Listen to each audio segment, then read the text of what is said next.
I'll do it on the floor.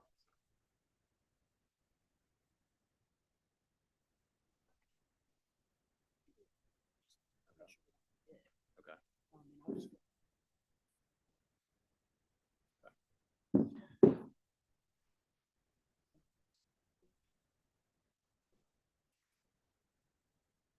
Ian, yes, you do the strike off for 13.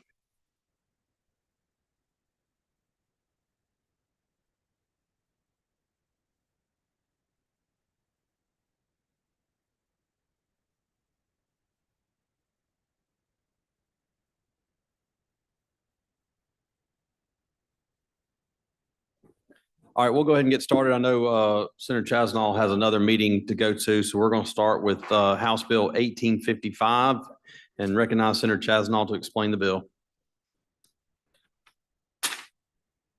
Thank you, Mr. Chairman. This is the bill that deals with the Greenwood LaFleur Airport and something that's very important to Senator Jordan and to me. This entity has been going on for 30 years. And previously it was General Electric Aviation Services that were responsible for this, but now it's AerCap.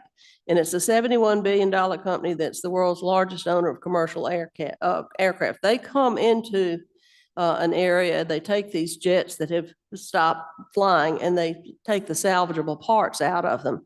And AerCap has run into an issue with its lease transactions and the current Mississippi tax code, which has proven to be unfavorable to AerCap and its clients.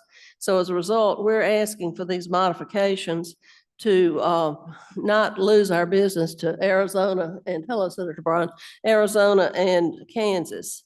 So this is the reason for the bill, because it means a whole lot of money to Greenwood and to LaFleur County and to Carroll County also. So we want them to be doing business in Mississippi. And that's pretty much the explanation of it. So we're asking for these tax credits.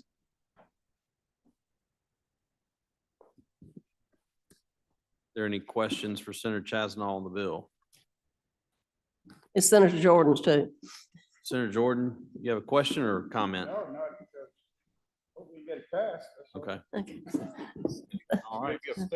Maybe he'll make a motion, Mr. Chairman. All right. Senator Jordan for a motion. I so move. Title sufficient do pass. All those in favor signify by saying aye. Aye. All opposed? The ayes have it. Thank you, Senator Chasnall. Next on the agenda, I think we're waiting. We're going to skip. You got them? Oh, you can hand them out. We'll skip one, and while she's handing those out. Next on the agenda is House Bill 1378. I'll flip over to that one. 1378 is essentially a bill that's come over to us that exempts ad valorem taxes for any honorably discharged veteran 90 years of age and older is the spirit of the legislation. It's from and after January 1st of 2025, a qualified homeowner who's an American veteran who has been honorably discharged from military service and has reached 90 years of age, owner before January 1st of the year for which the exemption is claimed shall be allowed an exemption from all ad valorem taxes on the assessed value of the homestead property.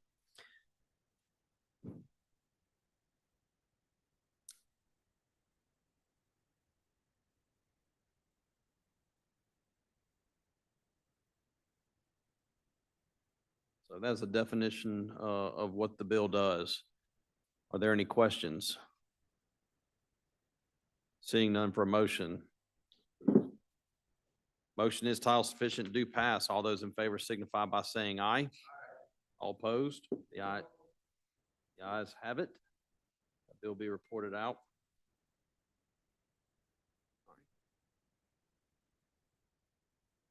We'll go back to House Bill 1354 and recognize Senator Johnson to explain the strike off. Thank you, Mr. Chairman. This is bill that came from the House regarding the alcohol beverage warehouse. We took some of the things that the House did and left them in here and removed some of them. So what this bill essentially does is increases the bond amount authorization from $55 million to $95 million. When we looked at numbers a couple of years ago, we talked with various beverage warehouse, people who ran beverage warehouses that had recently built facilities. Most of those were in the $55 million range. We knew that inflation was coming and that we could expect a little bit higher, but we didn't want to throw out a larger number until we had a better idea. Now we feel very confident that 95 million will not only build the warehouse bigger than what we need now, but so something that will sustain us for several years, and it will also purchase the automated equipment that will bring us into the 21st century. So that's one change that we made. The next change is that the house, we had a $1 bailment fee for it's kind of a holding fee for cases in the warehouse charged to the suppliers. And that money goes towards paying the bond. The House sent down an increase of 73 cents. We're going to lower that and make it a bailment fee of $1.25. So it increases at 25 cents from what we currently have. And that will help offset the payment of the bond that we will have. The House sent us in their bill that they wanted a specific location for the warehouse to be located. We think that it would be good if the site selectors and builders would have an input in that. And so instead of going with the specific location, we just increased the mileage from the Capitol from 50 to 65 miles, which would include 70 miles, I'm sorry, to 70 miles. That would include the area that the House recommended, but it doesn't limit the people that are doing the site selection on where they put it. And finally, the House included something that would require the warehouse to operate 5 days a week. Currently, it is 4 days a week. We struck that in talking with Commissioner Graham and my conversations with Ruan, who is the operator. They felt that it was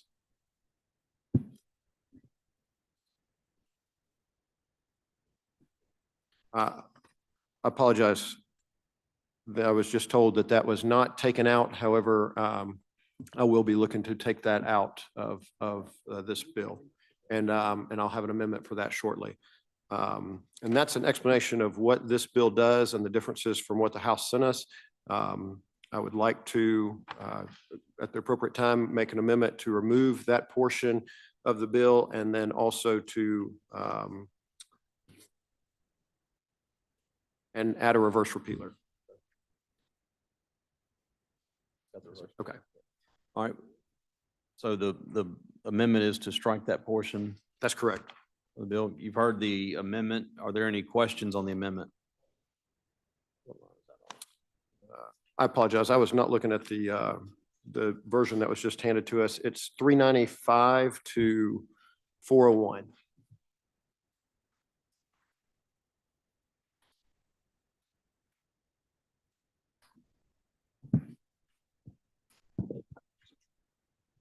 Yes.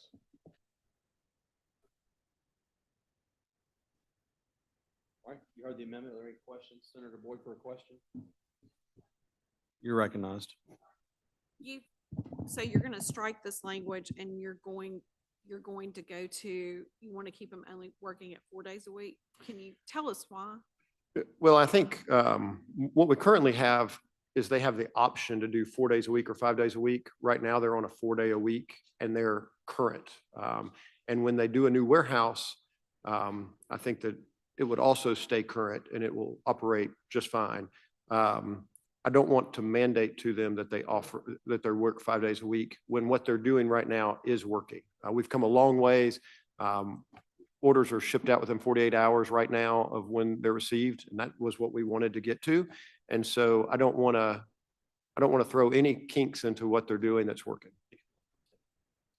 And they are working 10-hour days, I'm sorry. And there's shifts that go longer than that throughout. And Ruan, who is operating the facility now, has worked on some Fridays. If they get behind for whatever reason, a conveyor belt or something, they're coming in and working a 5th day. But right now it's optional, and I don't want to mandate. Senator Suber for a question. Thank you, Mr. Chairman. Why are we limiting or even setting a time frame on what days or how many days they have to work? I mean, if we have somebody else operating, why wouldn't we let them just handle that part of the? We are, and so this language would mandate, and that's why I'm removing it. We don't want to Just mandate. moving it all together?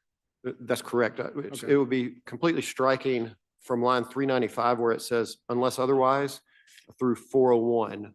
It would strike that underlined portion. Okay, so we'll just leave the operations up to that.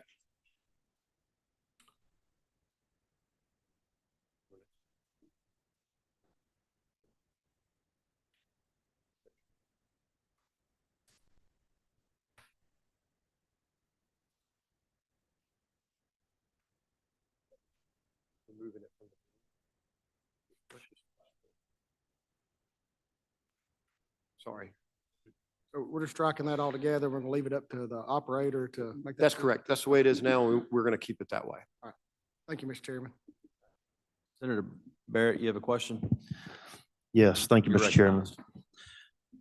It seems like we passed this several years ago, and I guess just in, I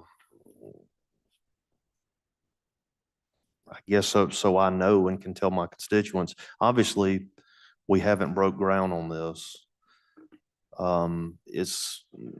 Has this been a reason for selecting a site? I mean, I guess first question would be, why have we not started on the site? And the second question would be, what's the purpose of the 70-mile range that we put in there? Okay, the first question is why have we not selected a site or begun building? Is that correct? Yeah. In our bill that we did 2 years ago, which went into effect July 1st, 22, we specified that we wanted an operator to be hired, and then we wanted that operator to have input. The idea behind that was we didn't want to build a warehouse and then fill it where we may not be building it to what would be the best use. So it took time to hire an operator.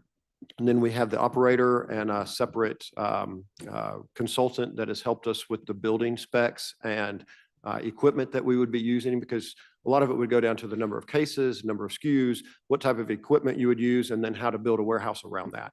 And so we've gotten to that point now, and I believe that DFA is ready to put out an RFP any day now. And so that process should be going. We are putting a time frame of November 30th in here for when they have to be under contract. So that answers that part. And the other part of your question was? Yeah, I noticed the house plan, I think it specified Holmes County and gave some maybe near 55 and some other intersection. I see that we've changed that to a 70-mile radius from the capital. I'm just curious. Obviously, I think that the general answer would be because it's centralized to the state, but what if there's a fantastic little site in Lincoln County south of 70 miles that would be appropriate? Well, I'm sure we could find one in Hattiesburg too. And I think that we do need to stay somewhat close to Jackson. I think in old language is 50 miles from the capital to accommodate the site that the House sent down. We increased the mileage, but we obviously don't want to tell Ruan or ABC where to locate the warehouse. So except for we want it within a close distance to the Yeah. capital. That answers it. Thank you. Senator Brown for a question. Well, I'm so confused. Right now, the warehouse is being operated by a private contractor. Is that right? That's correct. At one point, the liquor stores were having trouble getting their shipments. Is that better or worse, or do we know? It is better.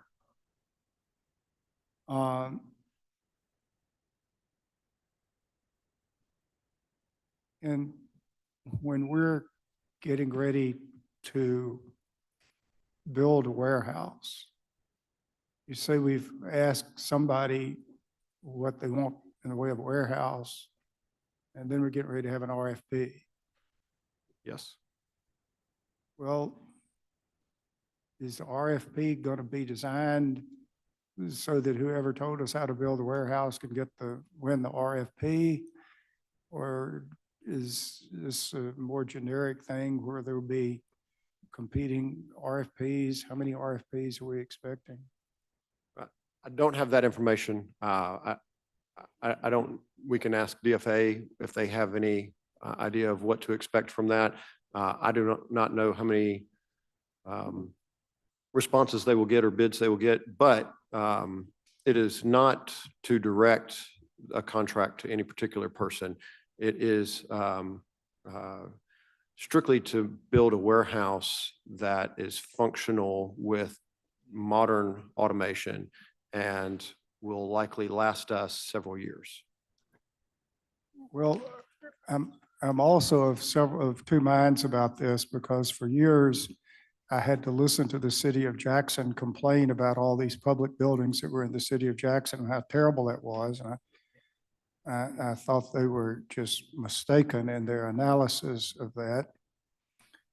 But notwithstanding the misguided comments by the various people from the city of Jackson over the years, it seems to me it is not serving Jackson well, although apparently this is what the leadership of Jackson wanted at the time. It's not served the city of Jackson well to relocate so much of state government outside of the capital city. And when we locate a thing, we have an opportunity to locate the thing in an area that will improve the area. One of the things that we could have done would have been to locate the Highway Patrol headquarters somewhere in that part of the city of Jackson that is not in this capital, whatever you call it, district thing.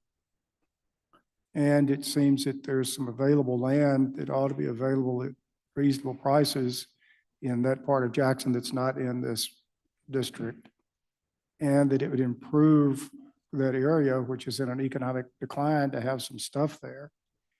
And it seems to me, once again, where we could locate something in a place that it would have a positive economic impact on the capital city, we're making sure it can get farther and farther away.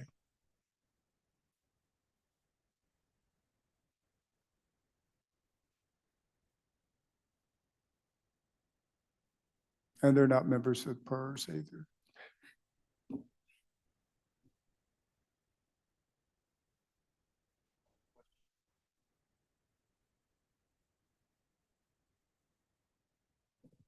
Thank you, Mr. Chairman. I was waiting because I thought we were on the amendment question, but all the questions seem to be on other things. So I'm just going to ask my question anyway. Was there some sort of objection or complaint by someone to change the location that came over from the house in Holmes County? And I know I heard that we don't want to tell someone where to build something. I may have only been here for a few months, but I've seen a whole lot of bills come through to tell someone where to build something or what to sell and along those lines. So I'm not sure why. When it was Holmes County, that is, and I'm the only senator for Holmes County, when it's Holmes County now, we need to remove that language and not tell someone where to build something. So was there a complaint or an objection from someone? I'm not aware of any complaint or objection other than I have had lots of communication with Ruan and ABC or DOR. And I believe that the process of looking for a location is nearing its final stages. And that site has not been on the radar until this and would not go into effect until this bill would be passed.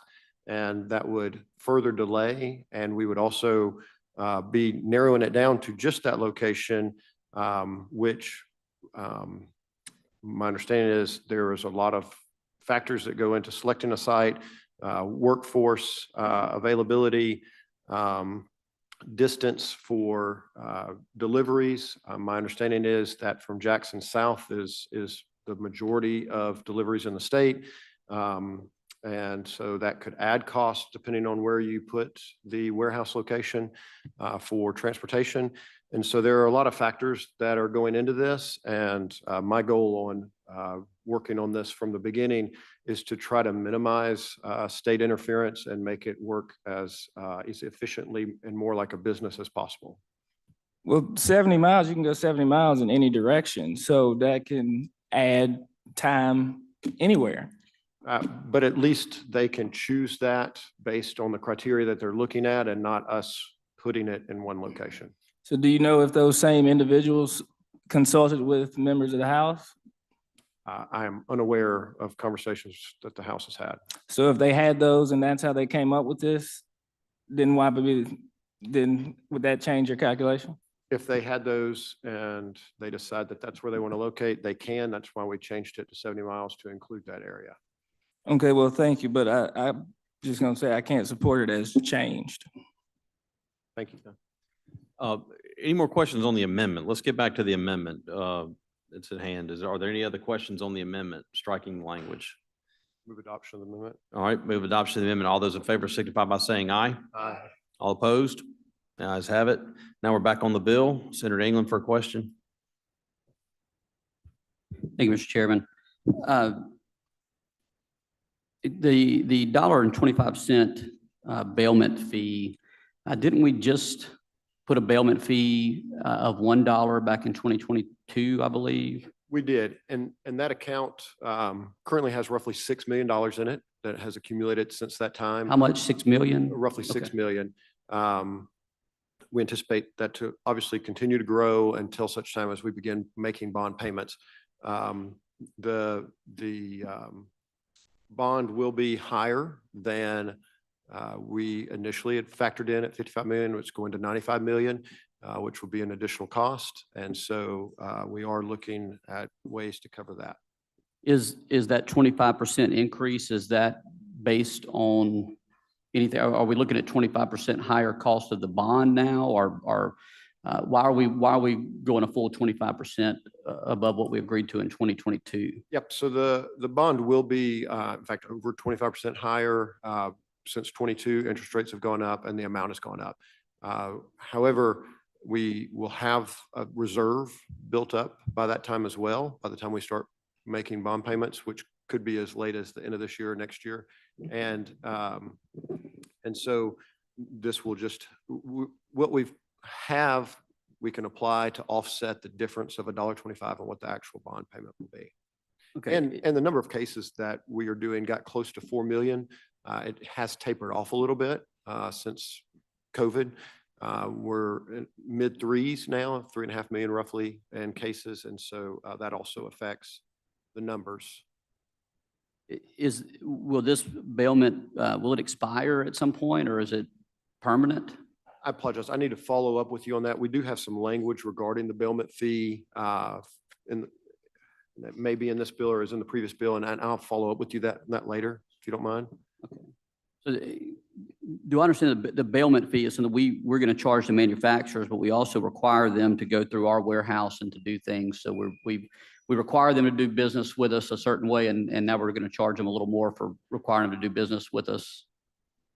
Yes, we are. Okay, thank you. Any other questions on the strike all? Move adopt to strike all. All right, motion is adopt to strike all. All those in favor signify by saying aye. All opposed? The ayes have it. On final passage, any other questions? Move. Seeing none for a motion. Title sufficient do pass as amended. Motion is title sufficient do pass as amended. All those in favor signify by saying aye. Aye. All opposed? The ayes have it. That bill will be reported out. Next is House Bill 1764. This is the regarding the sales tax on oil, gas, and other mineral resources services. This is similar to the Senate language that we passed. It takes it to 4% for all of the services. You'll see the language on 139 through 148. And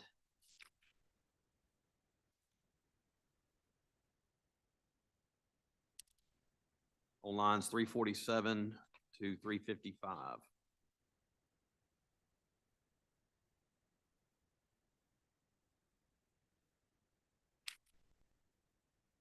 That is an explanation of the bill. Are there any questions? Seeing none for a motion.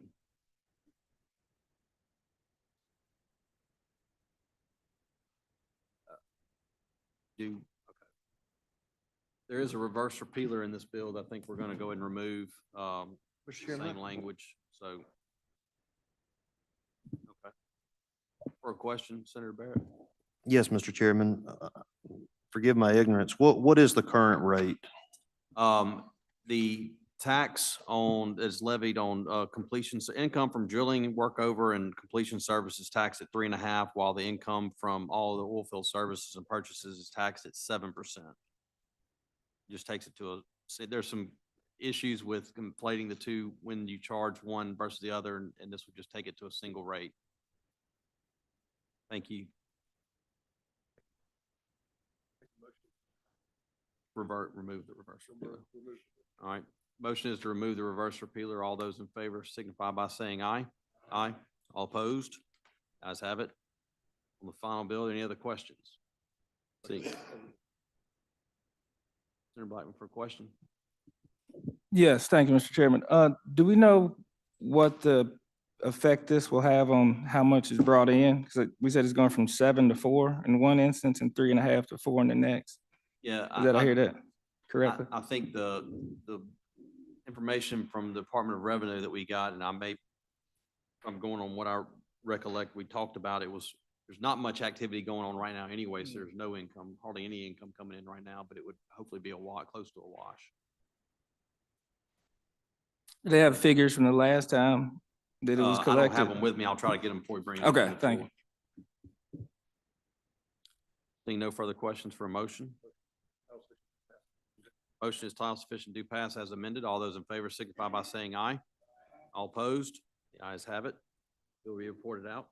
Next is House Bill 1942. Senator Johnson, you're recognized to explain the bill. Thank you, Mr. Chairman. This is the same as the new markets tax credit bill we passed in here a couple of weeks ago. We struck the House language and put in the Senate language, but did add, if you remember, this would apply to low-income census tracts. We also added recovery zones to this and made a few tweaks to the numbers. It lowered the annual tax credit cap to 21 million, keeping the private capital investment the same. And that's an explanation of what the bill does. Senator Blunt, you have a question? Yes, thank you, Mr. Chairman. You said you added recovery zones. What's a recovery zone? I believe this has to do with what FEMA says is a recovery area based on and forgive me, I forget it's in line 140, and I forget the terminology they use, but the definition's on line 140. Oh, wait, is there a strike all? And there's a separate strike all. Yep.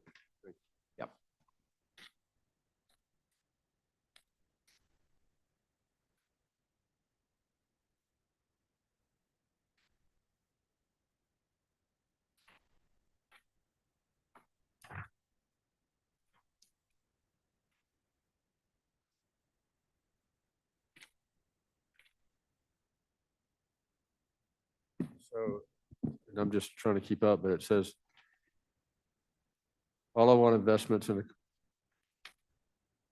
qualified active low-income community business that was qualified by its location or recovery zone at the time of the initial investment shall be considered qualified low-income community even after the end of the declaration. So, I mean, obviously the first disaster we all think of is Katrina.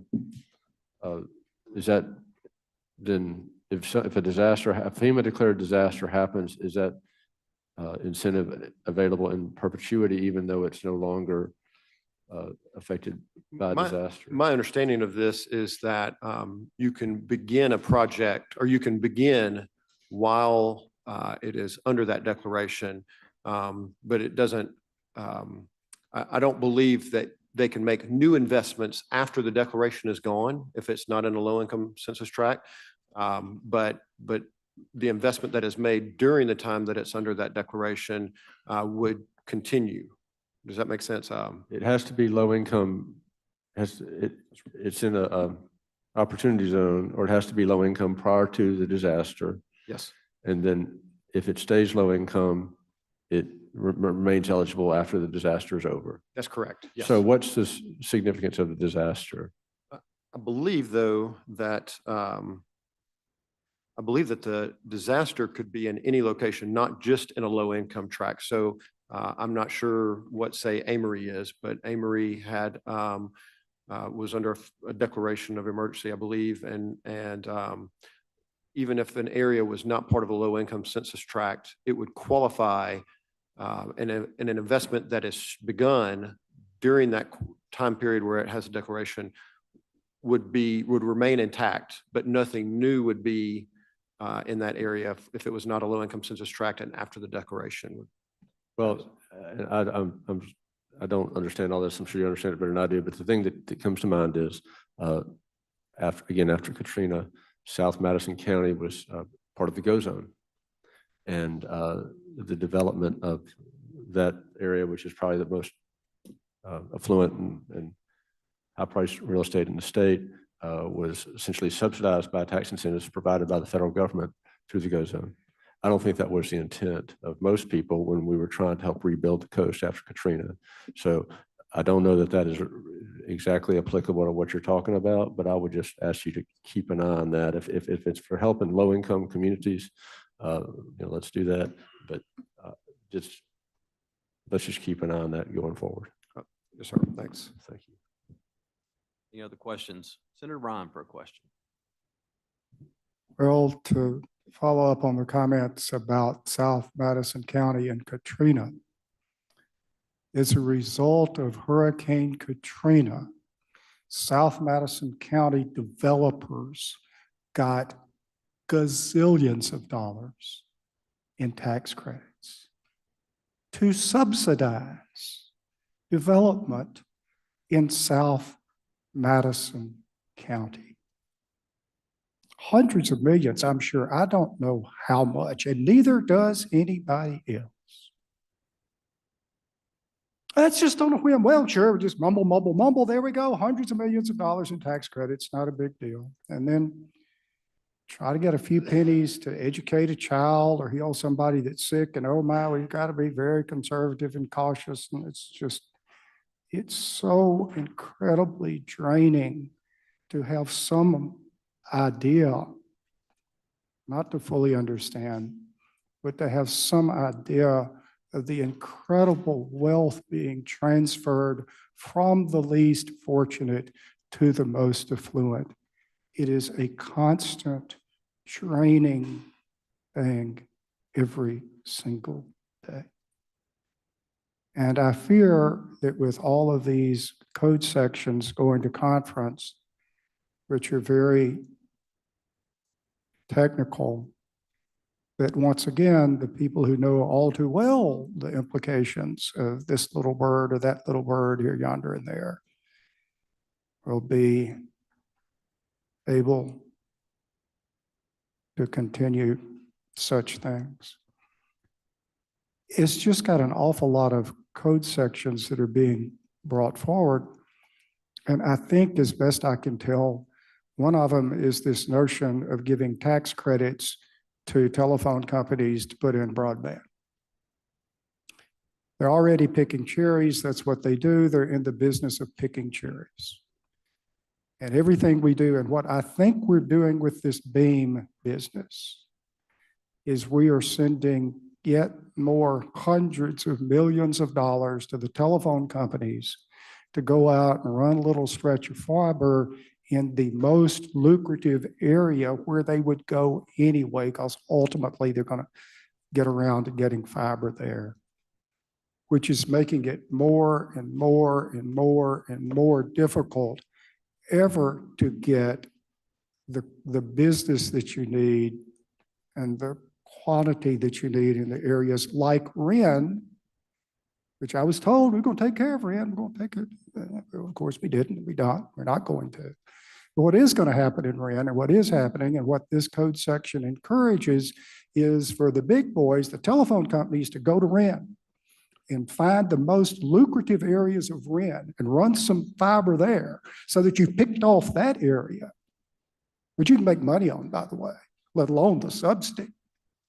And so they've picked off that area, making it more and more and more difficult for the remaining areas of Wren ever to get internet. It's all so simple. You take the broadband money and give it to somebody whose goal is to provide broadband services to everybody, instead of giving it to someone whose goal is to extract the largest monthly payment possible for every single person in their whole system. And so I'm concerned that we've got this monstrosity, this ill-conceived notion back in the bill. What are we getting ready to do about broadband this time? I'm not aware of anything specific in this bill. I will do some research and follow up with you Well, about it. the code sections are in there, and it looks to me like we've brought forward code sections for just about every single tax credit that we have. And I just like some idea of why you think the House put all these code sections in here and what are we doing? If what's going on, let me just say this, if what's going on is we're talking about economic development projects, and we want to make sure we have the code sections available to do something about economic development projects, I understand that. I just worry about the other provisions in here, all the tax credits. Is this primarily for economic development projects, or what else are we actually trying to do? I'll follow up with you. Thank you, Senator Bryan. Any other questions? Move adoption of the strike all. Move adoption of the strike all. All those in favor signify by saying aye. All opposed? The ayes have it. Tile sufficient. Do Motion pass is as tile amended. sufficient, do pass as amended. All those in favor signify by saying aye. All opposed? The ayes have it. That bill will be reported out. Next is House Bill 1943. Senator Sparks, recognize you to explain the bill. Thank you, Mr. Chairman. House Bill 1943 is very similar to the bill that we passed on the Senate side that defines heated tobacco product. This is the product that is not combusted. We had some discussion as it relates to that. To my understanding, the language in this bill is very similar, except that the tax rate is significantly higher in this bill. I do understand, Mr. Chairman, that there's a reverse repealer already in this bill, which very well may be. There's a reverse repealer already in the bill. Yeah, we need to change the. Yeah, okay, I'll be glad to change the date or the rate, whichever one you want me to, Mr. Change Chairman. the date. Okay. My amendment would be to change the date on the reverse repealer as council would direct, I guess, to Keep it alive. keep it alive, but also to a date, June 29th. June 29th. That would be my amendment, Mr. Chairman. Okay. You heard an explanation of the amendment. Are any questions? Seeing none, all those in favor signify by saying aye. Aye. All opposed?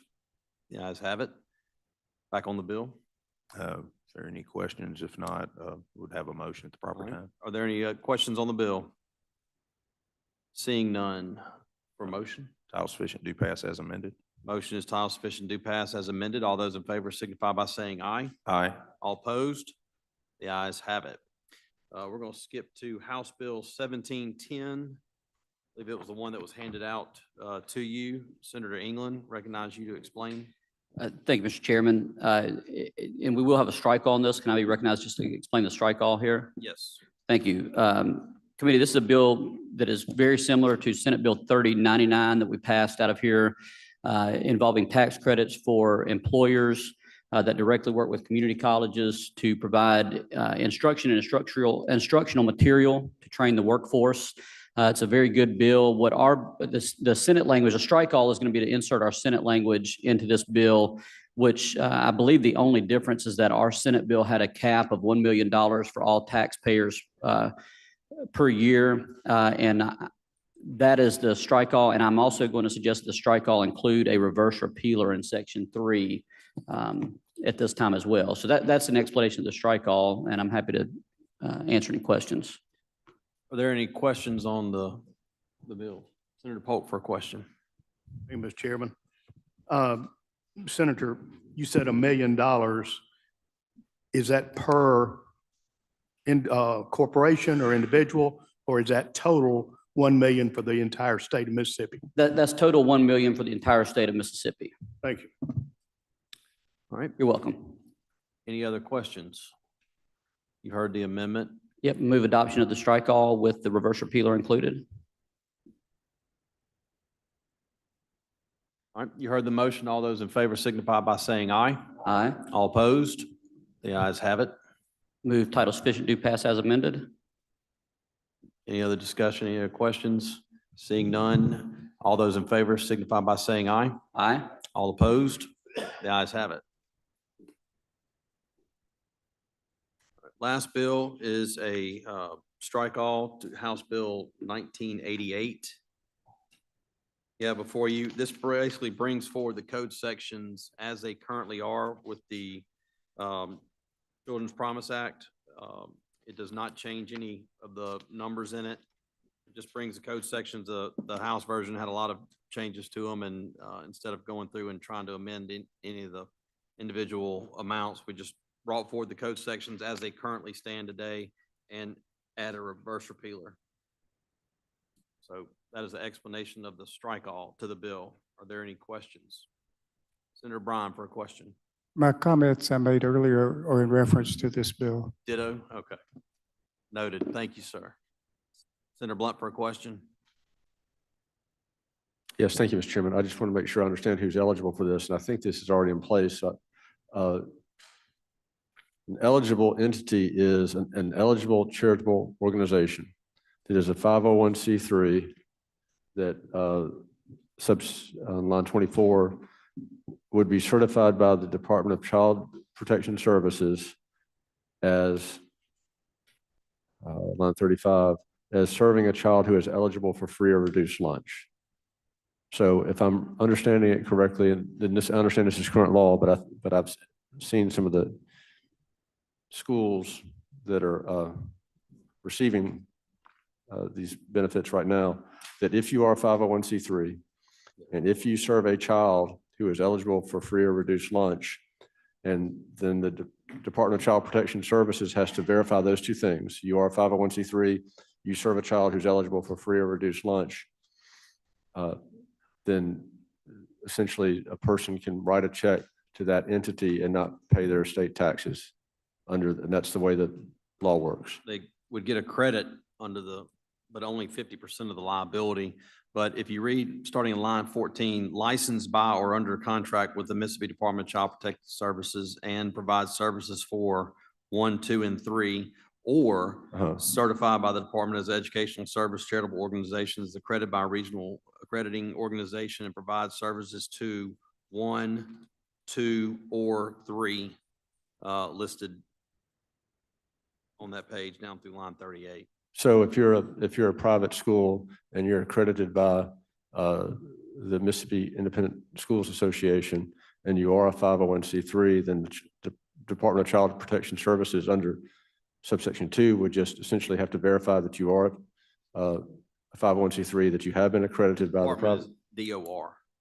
Oh, On line 24. Certified by the that's right. department. That's right. Because they've got a list of the schools on the DOR website. Yes. So that's my concern. And I know we don't have a dollar amount in here, but there are entities on that list. And I mean, a good example is Canopy that we all supported providing money to a week or so ago. You know, these are children that have severe needs and are treated by people who are experts in treating those severe needs. I got no problem with that. But it's overly broad, And I believe that that list, which is anybody can look at, which is at the DOR website, if you just type in Child Protection Services and you see who's getting it, it's not necessarily going for the purposes for which it was originally intended. And I would ask that we continue to apply scrutiny to that as we look at that. And also, I appreciate you striking all the other code sections in the House bill, but I understand that they're still under the rules in play in conference. But if there's a lot of moving parts here, but I've looked at the list of schools, and again, it's public, but there's no reporting, there's no measuring, there's no checking to see that the students who are, I believe, and were intended to be helped by this are necessarily the students who are getting the money. So that would be my concern. But I appreciate you narrowing the bill before us today. Thank you, Mr. Chairman. Thank you, Senator. Senator Boyd, for a question? Just a request, before this comes to the floor, can we get a list of the number of the people who received the tax credits last year? Could we get a list of that, please? Okay, I think it's available on their website if I'm not. Yeah, we'll get with the Department of Revenue. Thank you. Senator Bryan for a question. Well, I'm trying to work through all the Roman numerals and little letters and numbers and all of that. But just reading this hurriedly, it seems to me that if I am a private school, I am certified by the department as a charitable organization, and I'm accredited by a regional accrediting organization, and I have 2 children in my school who are eligible for free lunch, then I can have people send me their state income tax check instead of sending it to the state treasury. Am I reading that right, or am I confused? It allows you to offset with a tax credit, your income tax or ad valorem tax. Or ad valorem tax, yes. We're going to keep up with ad valorem, and we're going to have to start hiring as special assistants to every tax assessor, collector in the state to try to figure out what we're doing with ad valorem now. But again, if in order to be eligible for all of these funds, it's not limited to funds that are used for children who are receiving free and reduced lunch. You've just got to serve some free or children who are eligible for free or reduced lunch programs. So if I've got 2 children out of 1,000 in my school that are eligible for free lunch, I don't have to get it, just they're eligible for it, then I can get all these tax credits to my school. Am I reading that right, or am I missing something? Would you state that again, Senator Bryan? Well, I'm trying to work through the definitions, and I know this is all interconnected and interrelated, and maybe I'm missing something. But it seems to me if I'm just a generic private school, and I've got literally a couple of children who are eligible for free lunch enrolled somewhere in my school, then I can get all these tax credits, I guess, in any amount that anybody will send it to me. In other words, it's not targeted to children with severe needs. It's just generally. On line 33, it says children who have chronic illness, physical, intellectual development, or emotional disability. Followed by the word or. Or children eligible for free and reduced price meals program under section 3711.7.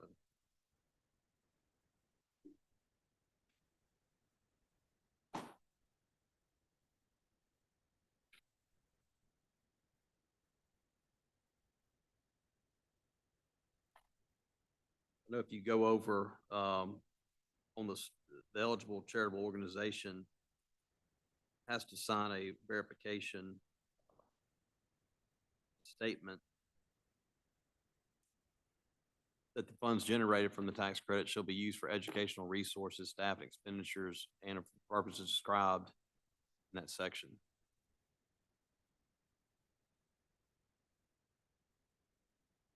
So I mean, I think I'm a sorry, lot of where- the, where's a that lot of the, language? on line 91.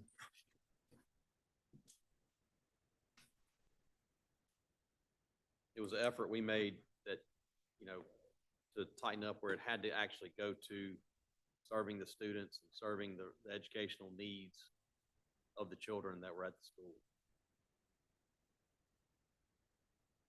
My understanding. Well, I see clearly they can't be providing any money for abortions. I see that part. We've taken care of that. But it just says that they're used for educations, how I read the language on line 91. But again, I may be misreading all of it.